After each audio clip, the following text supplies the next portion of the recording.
Buenas tardes, espero que se escuche bien el audio. Yo estoy en una computadora que me acaban de prestar, entonces espero que se pueda ver también la presentación bien. No sé si se puede ver en el espacio de la presentación, la información y todo, porque como no es mi computadora, entonces me costó un poco poder acceder a compartir la presentación. Tal vez alguien que lo comente en el chat o quiera abrir el micrófono y lo dice nada más.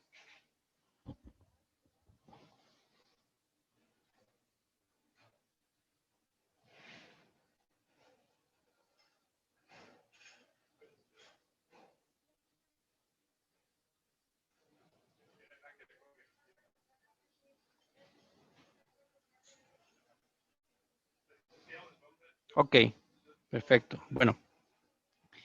Eh, Vamos a ver si hay personas esperando en la sala de espera.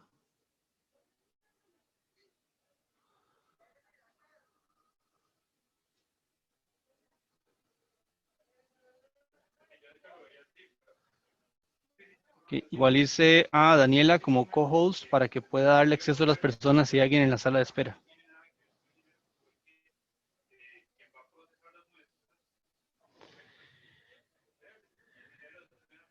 Ok, perfecto. Entonces, bueno, vamos a avanzar con esta presentación.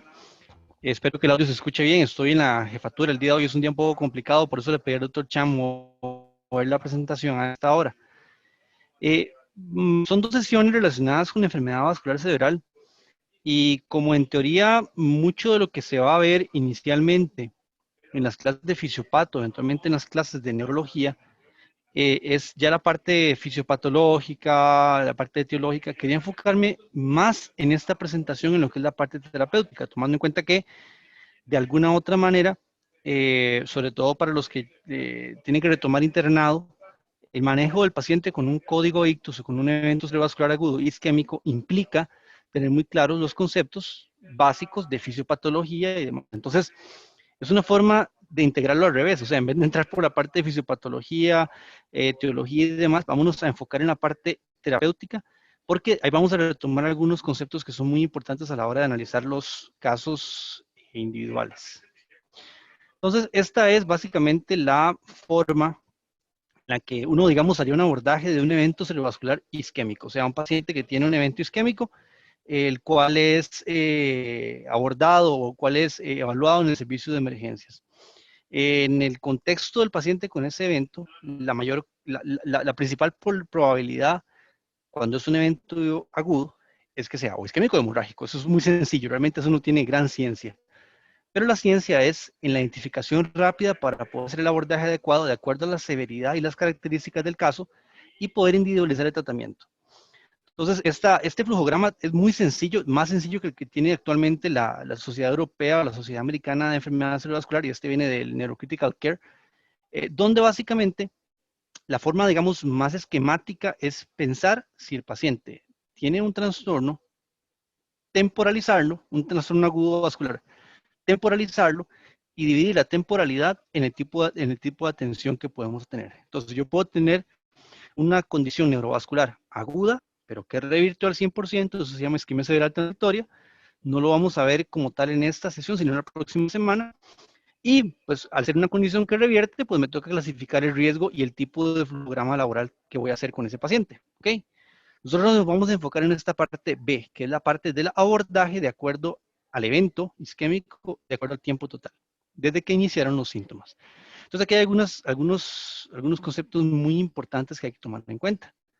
Tiempo de ventana corresponde al tiempo total desde el momento en que el paciente inicia la sintomatología sugestiva de un evento cerebrovascular hasta el tiempo en el que se inicia la terapia aguda de revascularización. Ese es el tiempo total de ventana.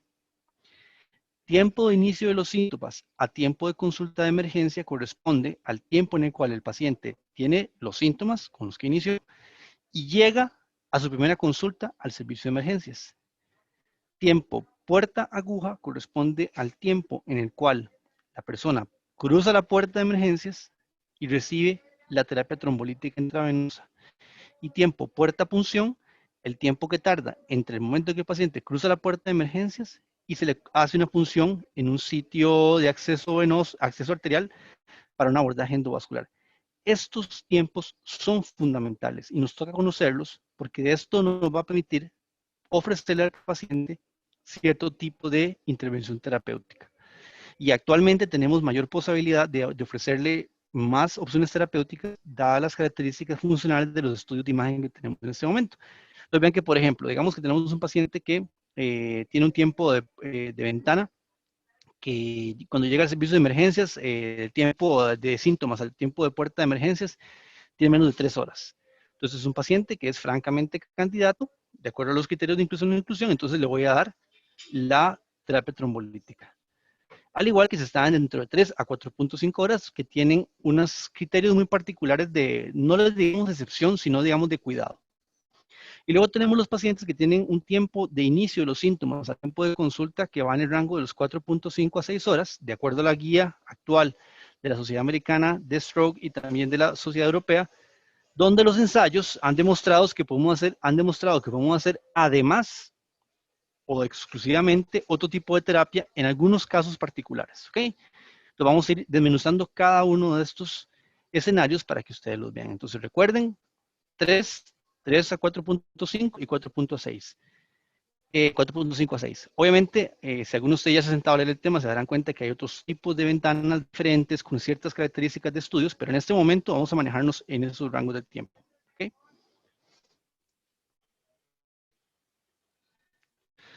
Entonces, cosas muy sencillas. ¿Qué es lo primero que tengo que tener yo cuando un paciente llega al servicio de emergencias donde yo voy a atender un paciente con un código, con un código de eventos, con un código cerebrovascular, o sea, un paciente que viene con la posibilidad de recibir un tratamiento de reperfusión? Bueno, lo primero, activar el código. O sea, eso quiere decir que todas las personas involucradas en la atención del código, enfermería, rayos X, emergencias, el neurólogo, enfermería de la unidad de ictus, neurocirujano, todas las personas relacionadas con el abordaje de este paciente tienen que estar enterados de cómo va a llegar el paciente y de todo el flujograma de atención para que el tiempo sea lo más, o sea, se retrase lo menos posible. Entonces, la activación del código es importante y esto incluye desde el momento en que la Cruz Roja recoge al paciente con una sospecha de un evento cerebrovascular.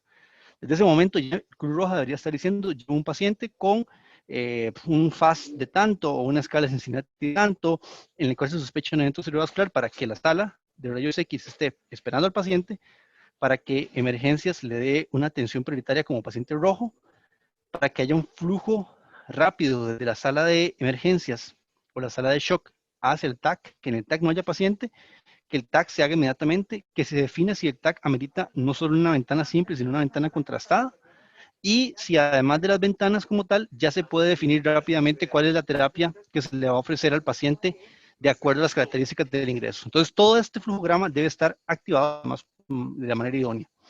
De manera que un código ictus, digamos, establecido como eh, efectivo y que tenía, digamos, una adecuada integración, por la Sociedad Americana de Stroke se considera que es debajo de la hora. O sea, de momento que el paciente cruza la puerta de emergencias hasta el momento que recibe la trombolisis por debajo de la hora. Idóneo, de acuerdo a la Sociedad Europea, por debajo de los 20 minutos. ¿Okay? Entonces, obviamente, para hacer todo esto en ese tiempo hay que correr y hacer las cosas bien. Saturaciones por encima del 94%, determinar el tiempo exacto de ventana, eso es muy importante, porque existen, por ejemplo, pacientes que se acostaron a dormir y en el momento en que la familia llega a despertarlos, 2, 3 o 4 horas después, el paciente ya tiene déficit. Entonces no sabemos exactamente el tiempo en el cual empezaron los síntomas porque no hay ningún testigo. Entonces tomamos como tiempo de inicio de los síntomas la última hora en la que el paciente fue visto bien. Esto no limita el abordaje, puesto que si un paciente ya se despierta con 4 horas desde que lo vieron por última vez bien, es muy difícil determinar el tiempo exacto. Puede ser que el paciente inició el evento a los 10, 15 minutos de haberse acostado y se despertó hasta las 4 horas. O 10 o 15 minutos antes de despertarse, entonces todavía tendría ventana, pero como la última vez en que fue visto bien fue hace 4 horas, es un poco difícil. Para eso tenemos técnicas de imagen, dichosamente, que nos permiten más o menos asumir si el paciente podría ser candidato o no. Luego la escala de NHSS, esa escala yo sé que ustedes la ven en las clases eventualmente, por lo menos aquí en Calderón Guardia, sí, somos muy enfáticos en eso, tanto en las rotaciones como en En las clases, igual, vamos a hacer un pequeño repaso, no en esta clase, sino en la que sigue, después de ver lo de isquemia cerebral transitoria. Y es muy importante porque es una escala, digamos, universal, por decirlo así, desde el punto de vista de enfermedad cerebrovascular, porque nos da una información que se entiende aquí, en China, en Noruega, en Panamá, donde sea, a la hora de decir el puntaje respectivo. Más si la persona está certificada o tiene habilidad en hacerla. El estudio de imagen respectivo, tomografía, por lo general, por lo más rápido y lo más útil en un servicio de emergencias, pero eventualmente algunos centros tienen la posibilidad de usar resonancia en la fase aguda. Aquí en Costa Rica todos con tomografía.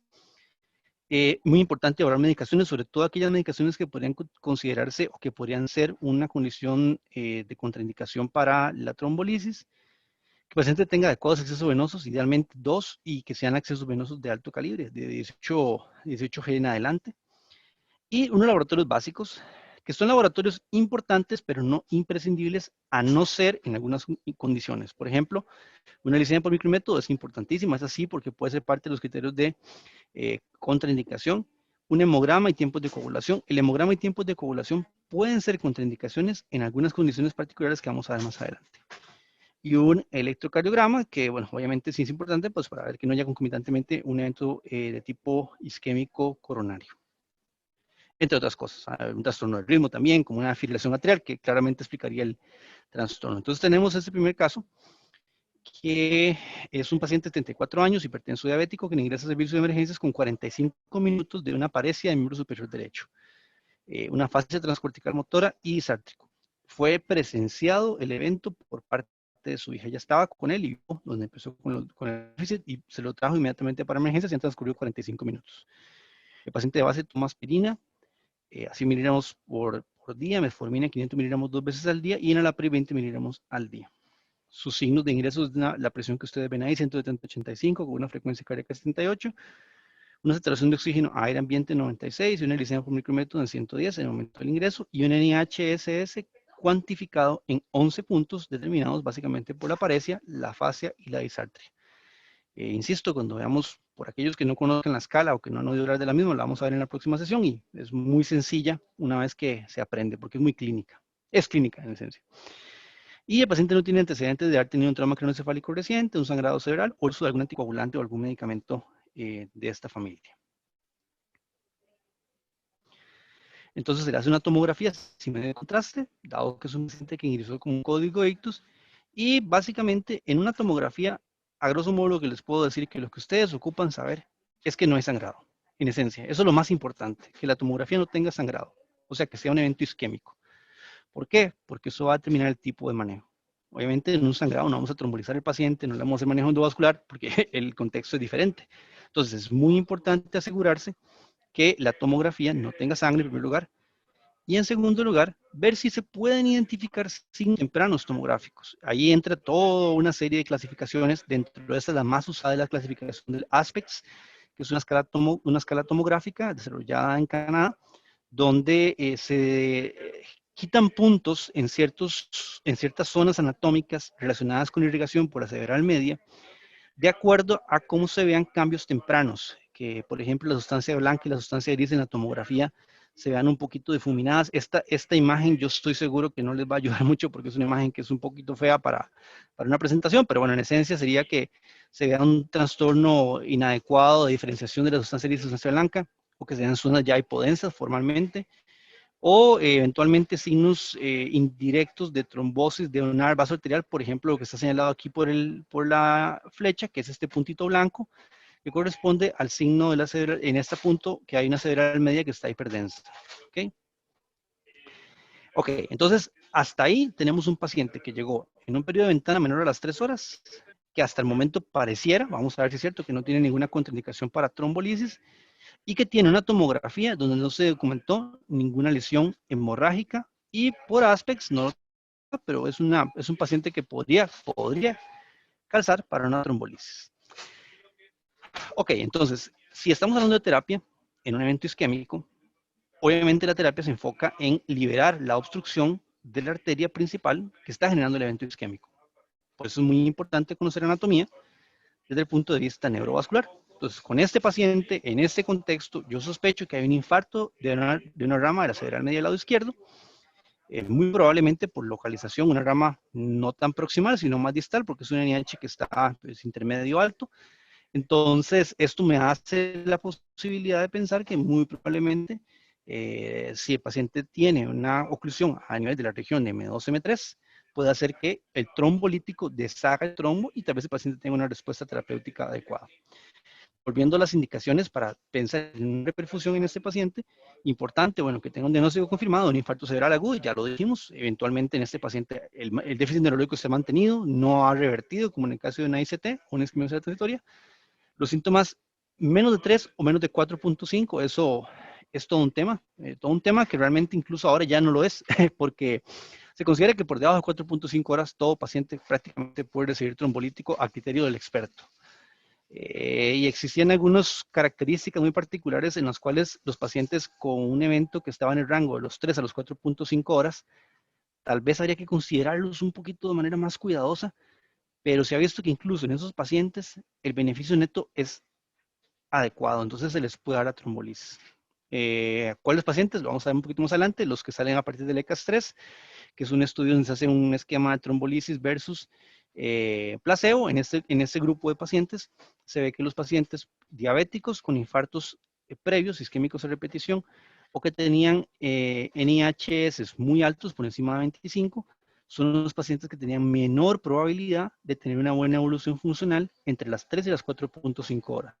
Sin embargo, y los pacientes muy mayores por encima de 85 años. Entonces, en ese rango de pacientes se vio después que haciendo análisis de sus grupos, si yo, por ejemplo, al diabético que venía descompensado, le bajaba al viejito muy viejito, que era muy funcional y pocos factores de riesgo, o a la persona que tenía un NHS muy alto, pero la condición funcional del paciente previa era muy buena y que además iba a ser llevada, por ejemplo, a una trombectomía, a esos pacientes, incluso en ese rango de 3 a 4.5 horas, se benefician de darles. Entonces, actualmente esta restricción no es una restricción absoluta. Y pues muy importante por encima de 18 años, porque todos los ensayos se han probado en este grupo de edad. Sin embargo, también hay algunos hay reportes y series de casos de pacientes menores, niños, de menos de 18 años, que reciben trombolítico y tienen una evolución funcional aceptable. Entonces, es todo un tema porque no está avalado como tal por indicación de FDA, pero se considera por cada caso individual. Entonces, con respecto a la terapia trombolítica, esas son las dos fechas importantes que ustedes tal vez tienen que saber. Vean que desde el 96 ya el trombolítico, el RTPA, que es el activador de plaminógeno recombinante tisular, está aprobado por la FDA para manejo de eventos cerebrovascular isquémico agudo. Y al 2008, con una ventana de 3 horas. Y al 2008 se extiende esa ventana de 3 a 4.5 horas a partir del ensayo ECAS-3, que demuestra beneficio en extender ese tiempo, porque todavía se mantenía posibilidad de rescatar penumbra, sobre todo en infartos cerebrales no tan grandes, que eso es lo más importante, o sea que todavía tienen un core aceptable. Entonces, siguiendo con el caso, como les decía, era un paciente que tenía menos de 3 horas, un NHS en 11 puntos, una glucosa normal, 110, una tomografía sin hemorragia y una presión arterial que estaba por debajo de 185 sobre 110.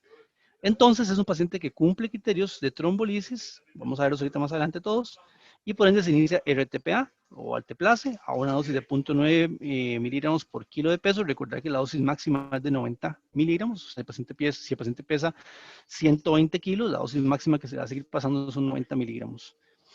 Esta dosis total se va a dividir en un 10% que se le da en bolo inmediatamente en el momento que el paciente llega a la unidad de ictus o al lugar donde se va a trombolizar, y el resto en una hora, que es muy sencillo de calcular porque los viales de alteplase, por lo menos los que hace Beringer Ingelheim, es de 1 miligramo por cada cc, o sea que 50 miligramos 50 cc tienen 50 miligramos, entonces se calcula muy sencillo. Entonces, ¿a qué paciente yo consideraría que tal vez el trombolítico no sería tan útil o debería tener más cuidado a la hora de decidir o eventualmente está contraindicado? Bueno, un paciente que hace una sintomatología con reversión rápida, eso implica desde que tenía NIHS en 20 cuando llegó a emergencias o cuando ya lo ve el neurólogo está en un NIH de 1 o 2 puntos, o sea, pasó de un evento mayor a un evento menor, o un paciente que revirtió al 100%, o sea, que se comporta como un esquema cerebral transitorio, ese paciente pues no habría necesidad de reperfundir con trombolítico, excepto algunas excepciones ahí relacionadas con lo que es progresión de sintomatología, o sea, que haga un ICT de rápida progresión, o sea, que se necesita en este momento y a los 10 minutos o 15 minutos hace otra ICT, eso se llama síndrome de alarma capsular. En ese paciente tal vez se podría considerar que hay que tener más cuidado y eventualmente en algunos casos hasta se llega a trombolizar, pero por serie de casos, no por evidencia. Paciente que la sospecha clínica orienta a una crisis convulsiva, ya sea que usted es un epiléptico que tuvo el episodio y que después del episodio epiléptico el episodio convulsivo tuvo una parálisis motora, y entonces, pero una hemiparesia motora, una hemiparesia, perdón, un trastorno motor, una hemiparesia derecha, por ejemplo, y entonces ese paciente puede ser que se esté comportando como una parálisis posital de TOT, y en ese caso el paciente, pues obviamente no es isquémico y no se va a beneficiar de un trombolítico. Pacientes que hayan tenido una cirugía mayor o un trauma severo en los 14 días previos, eso específicamente para medir riesgo de sangrado, al igual que sangrados en territorio gastrointestinal urinario en los 21 días previos. Y esto lo pongo acá, pero esta sería una indicación con asterisco, infarto agudo miocardio en los 3 meses previos, porque cuando ustedes ven las recomendaciones que salen a partir del NINS, posteriormente que mantiene el ECAS 3, digamos que todavía para el 2010, 2011, se mantenía en las guías de la AJA esta contraindicación. Sin embargo, los análisis de contraindicaciones absolutas y relativas han demostrado que el paciente, incluso con un infarto agudo del miocardio concomitante, se podría trombolizar, sin que perjudique a miocardio ni a cerebro. Y en sumatoria, hasta puede ser terapéutico, porque de todos modos, los infartos agudos del miocardio, por ejemplo, con inhalación del ST, pueden ser tributarios a trombolisis mientras se hace el abordaje endovascular, si el paciente es de candidato para terapia endovascular. Por eso, de hecho, el Tenecteplast es un medicamento de primera línea para los lugares que no tienen, por ejemplo, acceso endovascular. Así que es una contraindicación bastante relativa. Otros criterios de exclusión, que haya tenido un evento o un traumatismo craneoencefálico en los 3 meses previos, este ya es una contraindicación relativa al 100%, puesto que lo importante es documentar que el infarto no tenga un alto riesgo de transformación hemorrágica. Y tomando en cuenta que el trombolítico, si eventualmente tuvo un evento previo, y si tiene un evento previo y se aplica el trombolítico, la vida media del mismo es baja, entonces hay poca probabilidad de que el evento previo vaya a tener una transformación hemorrágica. Por ende, esto también se puede debatir en estos momentos. Si a criterio clínico el evento isquémico que tiene el paciente es de mucho tiempo atrás, o no dejó ninguna secuela, o es un hallazgo incidental, eso no contraindica el RTPA para el nuevo evento. Entonces, insisto, este es un tema que lo puede manejar a consideración la persona que está haciendo la trombolisis. Claramente esa sería una contraindicación absoluta, datos de una hemorragia solenoidea, paciente que tiene una cefalea súbita en centinela y después de eso es un déficit neurológico y se hace la tomografía y se ve datos de una hemorragia solenoidea, o se tiene que hacer la punción lumbar porque la orientación es muy sugestiva de una cefalea centinela y se ve que hay cranocitos con centocromía, y eso obviamente pues no se tromboliza. Historia de hemorragia intracraneal, antes se decía que en la vida, ahora realmente se dice que si ya tiene por lo menos más de 2 a 3 meses se podría considerar una trombolisis. Obviamente tomando en cuenta el contexto del paciente, aunque haya tenido hemorragia previa.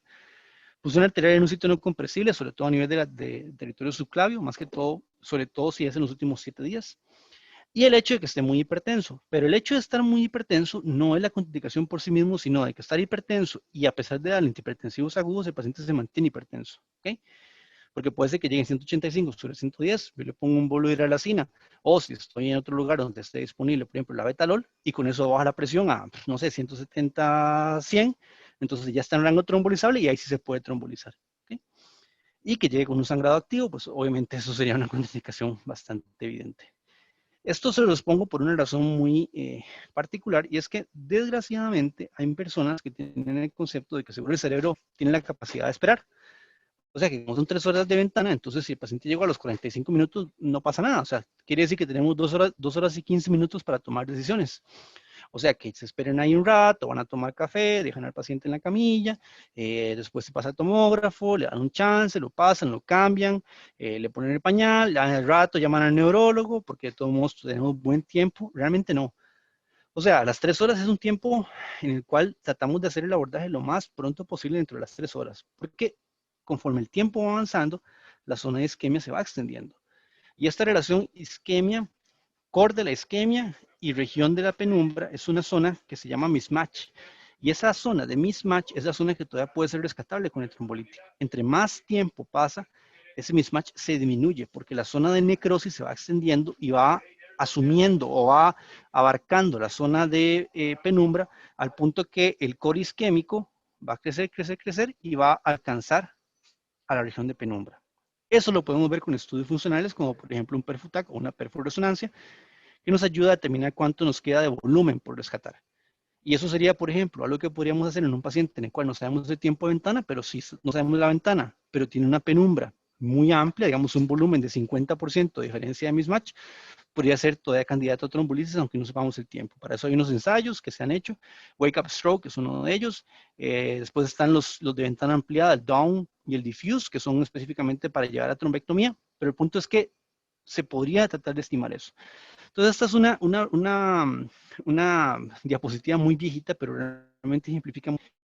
Vean que conforme pasa el tiempo, aquí tenemos la línea 1, donde no hay interacción, o sea, la razón de Momius no da beneficio.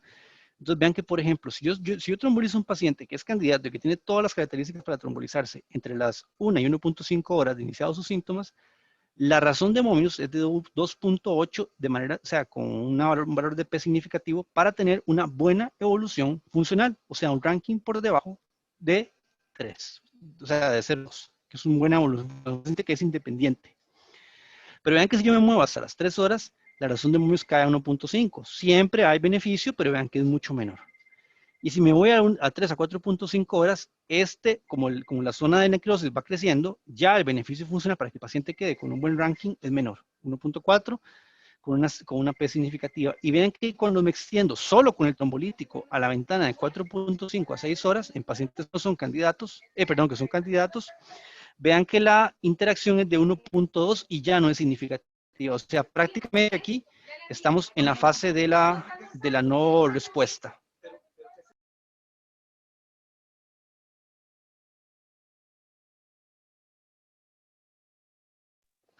Ok, perdón, disculpen. Entonces, aquí básicamente lo que tenemos es cómo el tiempo es cerebro. O sea, esta es la evidencia de que el tiempo es cerebro. Definitivamente, conforme más tiempo va pasando, más neuronas van muriendo, más se va extendiendo la zona de necrosis y más va a haber menor posibilidad de que el paciente reperfunda. ¿Okay? Entonces, tenemos al paciente que se le está poniendo el RTPA, el caso anterior, y resulta que de un pronto a otro le dicen, doctor, llevaba 30 minutos de haberle puesto el RTPA, el paciente estaba con NHS de 9 puntos, pero ahora se deterioró y está con NHS de 20 puntos, o sea, se deterioró, empeoró. Entonces, ¿qué pudo haber pasado? Dos cosas básicamente. Uno, que el paciente haya sangrado, o sea, que tuvo una transformación hemorrágica. O dos, que la isquemia siguió progresando porque es un trombo muy grande, por ejemplo. ¿Qué hacer en ese caso? Muy sencillo. Suspendemos la infusión del RTPA hasta ver qué le pasó a ese cerebro. O sea, inmediatamente tengo que llevarlo para hacerle un TAC de cerebro. Y asegurarme de que no tenga datos clínicos de hipertensión intracraniana, porque si es así, tengo que hacer alguna medida farmacológica para bajar la presión, ya sea usar diuréticos osmóticos, superventilación. El punto es que algo tengo que hacer si hay algún dato clínico que me sugiera aumento de la presión intracraniana, por ejemplo, por un sangrado. En este caso, con la tomografía, como les digo, lo que me interesa es ver si hay un sangrado, porque si hay un sangrado muy extenso, puede ser que el paciente sea candidato para una descompresión quirúrgica por edema y por el efecto propio de la sangre en el sitio, las pocas indicaciones para una, digamos, apertura en la fase aguda de la isquemia, a no ser que sea también un infarto masivo, y asegurarse de que la condición hematológica del paciente, pidiendo los tipos de coagulación hemograma y un fibrinógeno que usualmente va a estar bajo, podamos eventualmente revertirlos. Por eso mismo, ya sea de manera anticipada, alguna gente en algunos centros lo hacen así, o inmediatamente que el paciente se deteriora, se hace una reserva de crioprecipitados y de plaquetas. ¿Cuánto? A criterio del tratante. Podrían ser, depende mucho del tamaño del sangrado, de las características, que se tengan que reservar 500 cc de cada uno de estos, o el equivalente a las unidades de plaquetas, de crioprecipitados, perdón, de cada uno de estos hemoderivados, pero básicamente lo que intentan es revertir el efecto trombolítico reponiendo fibrinógeno. Entonces, seguimos con el caso del paciente. El paciente está cumpliendo el RTPA, pero como el paciente no tuvo mejoría, se decidió hacer una angiotomografía cerebral. Y se documenta en esa angiotomografía que el paciente tiene una oclusión de la arteria cerebral media del lado izquierdo, una oclusión proximal a nivel de M1. Entonces, como el paciente se está trombolizando, en este caso se mantiene estable, pero hay una oclusión documentada, se decide que el paciente es probable que al tener una oclusión de un gran vaso pueda ser candidato para manejo endovascular. ¿Okay? Y el manejo endovascular, vean que está validado como una opción de intervención única en el rango de 4.5 a 6 horas, donde teóricamente el trombolítico tiene más poca respuesta terapéutica, o un paciente que está en ventana terapéutica de las 3 a las 4.5 horas, donde también se sospecha que hay una trombosis de un vaso proximal, ya sea una cerebral media proximal o un vaso distal carotidio, la porción final de la carótida, que es ahí donde eventualmente podría ser candidato.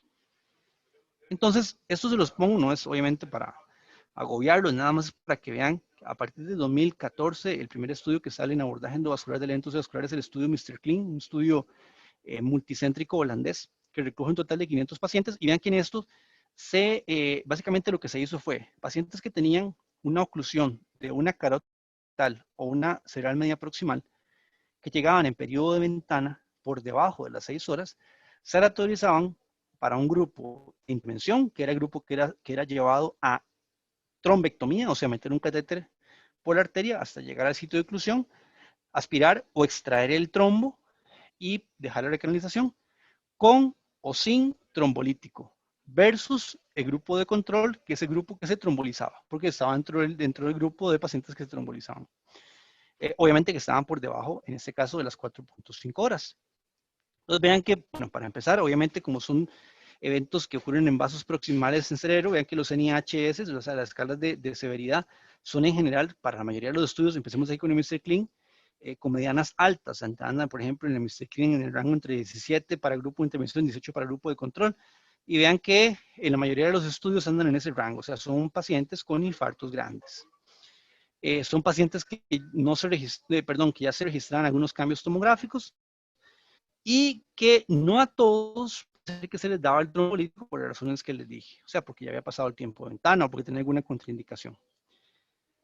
¿Qué trataron de demostrar estos estudios? Dos cosas, que se morían menos a los 90 días, los pacientes que se trombectomizaban, o sea, que se les quitaba el trombo, o que la evolución funcional, además, a los 90 días, el ranking bueno, que era de 0 a 2, o a través de una cosa que se llama Chief Analysis, que es un análisis de cada una de las categorías del ranking, era mejor en el grupo de intervención, o sea, con trombectomía, que en el grupo de control. Y vean que a la hora, esto es básicamente para que vean, primero fue Mr. Clean, luego tenemos el Stent IA, luego el Escape, Swift Prime, ASCAT, Therapy Trace, cada uno de ellos con sus respectivos estructuras. Al fin y al cabo, todos llegaron a demostrar que en general la trombectomía para estos casos es más beneficiosa que el uso único del trombolítico. ¿Ok? Entonces, el trombolítico va más en el abordaje endovascular con un nivel de evidencia 1A para este grupo de pacientes. Entonces, ¿cuándo se considera el abordaje endovascular de un paciente con un evento cerebrovascular? Primero, todo paciente que llegue a un servicio de emergencias dentro de las primeras 4.5 horas, que sea candidato para trombolisis, aunque tenga criterios para abordaje endovascular, debería recibir el trombolítico primero o de manera concomitante, porque es benéfico para el paciente, ayuda a mejorar la vascularización. Así que no porque yo considere de principio que va a ser llevado a una trombectomía, debería quitarle la posibilidad de recibir el tratamiento trombolítico. Si es candidato, se le debería dar. ¿Cuál es el paciente ideal para llevar a trombectomía? Un paciente que tenga una condición funcional buena antes de que tuvo el evento. Esto más que todo para selección de pacientes adecuados. Si es un paciente que tiene un ranking de 5, que está completamente encamado y hace un infarto masivo de lo que le quedaba, por ejemplo, del cerebro, aunque sea por una oclusión, pues probablemente lo que se le puede rescatar al paciente es mínimo, nada. Entonces, no es por no ofrecer el beneficio, sino porque la probabilidad de que el beneficio sea adecuado en el paciente es marginal. Entonces, un buen ranking antes del evento, que se demuestre con un estudio de imagen, angiotomografía o una angioresonancia, una oclusión de la región proximal de la cerebral media a nivel de M1 o a nivel distal de la carótida interna. Más de 18 años, porque se incluyeron los pacientes en los estudios, el NIHS que sea igual o mayor a 5, esto es debatible porque es muy poco probable que el paciente con NIHS bajo tenga una oclusión tan alta, tomando en cuenta que vean que las medianas de NIH, según se ven en los estudios, andaban en el rango de 17. Sin embargo, esto se parte del hecho de que como el NIHS representa más el territorio izquierdo, yo podría tener un volumen grande de infarto del lado derecho que eventualmente pueda tener un NIHS no tan representado, sobre todo por la parte del lenguaje, por ejemplo. Un aspecto mayor o igual a 6, o sea, quiere decir que en la valoración de la escala tomográfica se note que no es un infarto masivo, o sea, que no es un infarto que se extiende en todo el hemisferio, porque ese paciente tiene poca probabilidad de que le vaya bien, y que esté esté por debajo de las 6 horas del inicio de los síntomas para poder hacer esto. Y como un criterio, no, digamos, absoluto, pero que es muy importante, es que todos los ensayos que tuvieron éxito tuvieron una particularidad que es que usaban un stent retraíble, que básicamente es un stent que ingresa al sitio del trombo, lo atraviesa, se abre y posteriormente a la hora de cerrarse se trae el trombo. El stent no queda puesto, sino que se retrae con el trombo y así lo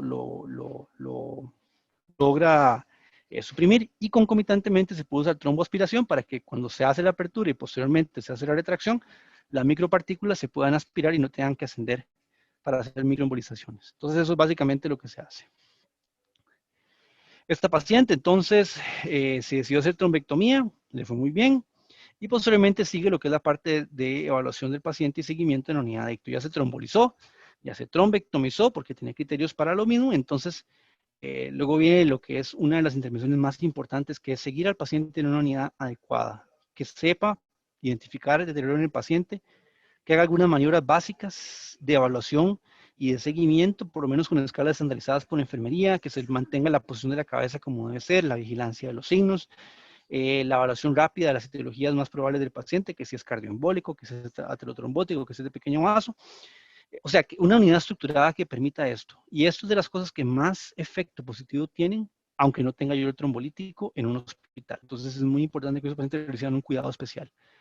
Eh, Importante mantener al paciente euvolémico con soluciones que no vayan a generar cambios a nivel de la homeostasis neuronal, específicamente lo que vaya a generar cambios a nivel de movimiento osmótico de agua, como soluciones hipotónicas específicas sobre el glucosado, o sea, solución salina para hidratar al paciente. Mantenerlo euglicémico y eutérmico, que son los dos factores que pueden aumentar más el riesgo de que se extienda la lesión o la isquemia. Si el paciente se le administró RTPA, asegurarse de que no se reciban anticoagulantes o antiplaquetarios en las siguientes 24 horas hasta que le hagamos un TAC control para poder asegurarnos que no hay sangrados. Y si hay sangrados, definir que el sangrado no sea de alto riesgo como para poder darle la medicación. Y si es posible evitar el uso de cualquier invasión para el paciente, sobre todo para evitar infecciones tempranas, a no ser que sea necesario tomar en cuenta la condición. Así que ese es de las cosas que hay que, en la medida de lo posible, obviamente, ¿verdad?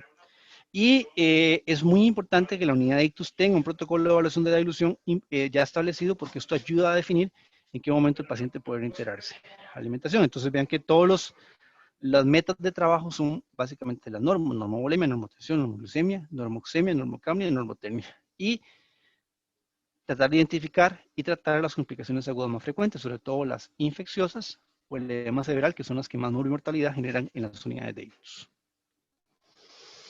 Entonces, algunas de las cosas básicas: monitorizar al paciente, medirle las glicemias, valorar cómo está la dilución con alguna ruta estandarizada. Nosotros aquí en el hospital, en conjunto con fisiatría, se está validando una escala de evaluación de dilución con texturas. Entonces, esto puede permitir identificar si el paciente tiene una alta necesidad de, por ejemplo, poner una sonda PEC porque no va a poder tolerar la dilución en los siguientes días, por ejemplo. O al revés, darle tiempo, porque el paciente es cuestión de darle un poquito de chance para que la dilución se vaya integrando. Entonces, esto nos permite dar más o menos una evaluación, el balance hídrico y electrolítico, mediciones clínicas estandarizadas a través del NIH y obviamente hacer neuroimágenes si corresponden, ya sea para el seguimiento del paciente o para identificar etiologías adicionales.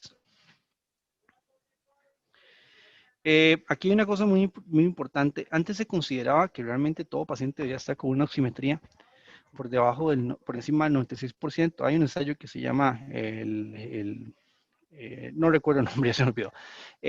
Básicamente es un ensayo de evaluación de aportar oxígeno suplementario de manera aleatorizada en pacientes que eran sometidos a trombolisis en la fase temprana. Y realmente no hubo beneficio, a no ser que se identificara que la saturación de oxígeno estaba por debajo del 92%. En los demás pacientes, de manera estandarizada, no hay que poner oxígeno. Entonces, únicamente se está monitorizando. Y bueno, cosas que nos puedan sugerir que eventualmente el paciente amerita una abordaje avanzado a la vía aérea, que tenga sobre todo infarto de tallo, trastorno de reflejos vulvares, o que esté haciendo hipertensión intracraniana que altere los reflejos vulvares. un trastorno importante a nivel de vías respiratorias, paciente que esté muy disnéico, saturado, que haya broncoaspirado eventualmente, podría ser que amerite un manejo avanzado de la vía aérea o que deteriore neurológicamente porque porque creció la isquemia o hizo una transformación hemorrágica. En ese caso, el Glasgow por debajo de 8 puntos puede ser un parámetro de determinación. Sin embargo, el NIHSS sigue siendo, para efectos prácticos, más detallado en la evaluación neurológica que el Glasgow. No soluciones hipotónicas ni glucosadas. Eso es muy importante para evitar edema neuronal, tomando en cuenta que en la isquemia la membrana celular se altera y al alterarse se altera la sodio potasio TPasa y esto facilita el paso de agua al interior de la célula. A no ser que eventualmente pues, tenga una hipoglicemia, en ese caso pues se le dan los bolos de solución glucosada respectiva. El volumen de infusión recomendado usualmente anda en el rango de 100 cc por hora, pero eso no es estandarizado al 100%, sino que va a depender mucho del contexto. Un adulto mayor, por ejemplo, con insuficiencia cardíaca y una fracción de eyección del 25%, no le voy a meter esa cantidad de volumen porque hay una alta probabilidad de que genere congestión pulmonar. Entonces, son cosas que van a depender mucho de cada paciente. Con las glicemias, lo único que es importante es asegurarse que hay que tener metas muy bien establecidas. Por lo general, las metas ideales es con glicemias entre 100 y 140 para evitar la hiperglicemia nociva. Si ya están con valores por encima de 150, se pueden dejar esquemas subcutáneos de de insulina simple. Y por encima de 300, casi siempre se sugiere que es mejor la infusión de insulina simple hasta lograr glicemias más adecuadas para volver a sacar los esquemas subcutáneos. Y como todo paciente internado, eso es una máxima de medicina interna, evitar hipoglicemiantes orales en la fase aguda para evitar hipoglicemias sostenidas. En la temperatura, 85% de los casos de un paciente que hace un ictus va a tener una condición infecciosa. O sea, un paciente con ictus que hace fiebre es altamente probable que ustedes van a encontrar.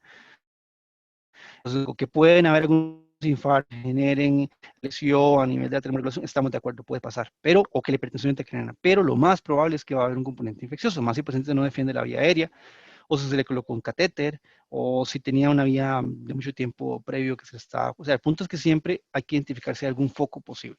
Por eso hay que hacer toda la evaluación foca, cada una de las zonas que eventualmente podemos considerar que pueden ser de riesgo.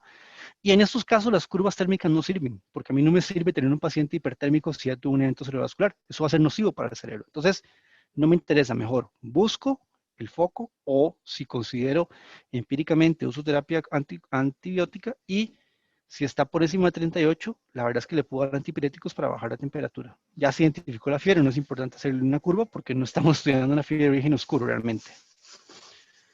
La presión arterial. Si el paciente se trombolizó, se sigue manejando la regla de que tiene que ser por debajo de 185 sobre 110. Hay todo un tema recientemente acerca de si el manejo excesivo y más restrictivo de la presión arterial puede incidir de manera negativa. Realmente no es así. Sin embargo, por lo menos siguiendo lo que las guías nos dicen en este momento, lo importante es por lo menos en el trombolizado mantener por debajo de 185 sobre 110. Y en el paciente que no fue candidato a trombolisis, únicamente tratarlos si las presiones están por encima de 220 sobre 120. Después de las primeras 48 horas ya se puede empezar a tratar, pero en la fase inicial es esta la terapia como tal. Y si el paciente tiene alguna condición de alto riesgo y está hipertenso, que lo va a matar, por ejemplo, infarto agudo del miocardio, una angina inestable, una decisión de aorta, en ese caso hacemos caso omiso de esta regla y pues puede matar más rápido al paciente. Entonces, son algunas de las recomendaciones básicas. Esta clase, como les digo, no era exhaustiva y es únicamente enfocada en la parte específica de revascularización. Y quería empezar con esta porque creo que esta es la que nos tiene que hacer un poquito de conciencia de lo importante que es tratar al paciente. O sea, tenemos 4 unidades de ictus en nuestro país. 5, perdón, porque recientemente se acaba de integrar la unidad de ictus en el Hospital de Limón, Hospital de San Juan de Dios, Hospital de Pérez Celedón, Hospital de Heredia, nosotros en el Calderón Guardia y el Hospital de Limón. Entonces, estos lugares están trabajando para recibir pacientes cuando son candidatos. Lo que nos importa es que ustedes los puedan identificar, de que sean médicos generales o especialistas en cualquier área, que puedan identificar el código y que activen el código para que se dé todo este flujo de beneficios para el paciente. Entonces, no sé si hay alguna duda o alguna pregunta, si hay alguna cosa que quisieran compartir a través del micrófono o a través del chat. Con todo gusto.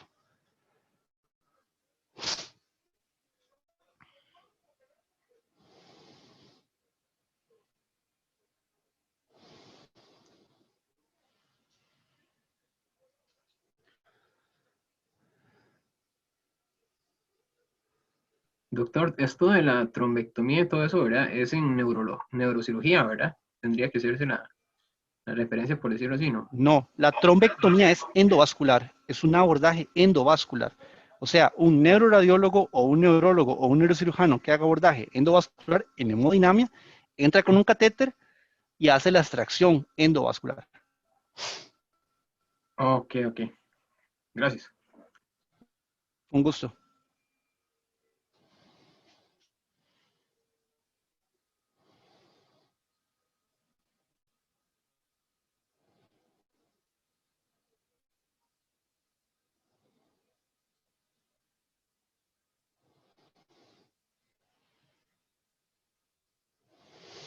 Angélica Marenco dice gracias, con todo gusto.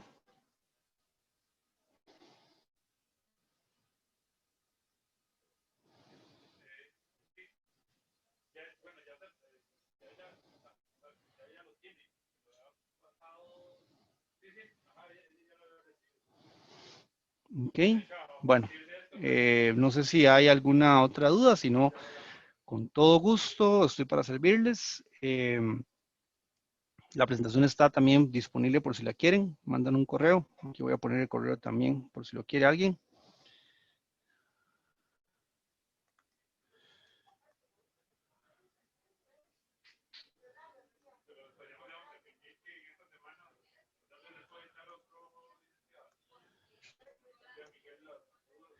Lidia Yudeikis, saludo también. Tengo un estimado colega, el doctor Pedro Gómez, que también es su especialista en neurología vascular allá. Es una gran persona y un excelente profesional, así que estoy segura que él sería una persona idónea por si tienes alguna duda a nivel de Nicaragua y quieres hablar con él. Pero aquí estamos también para servirles.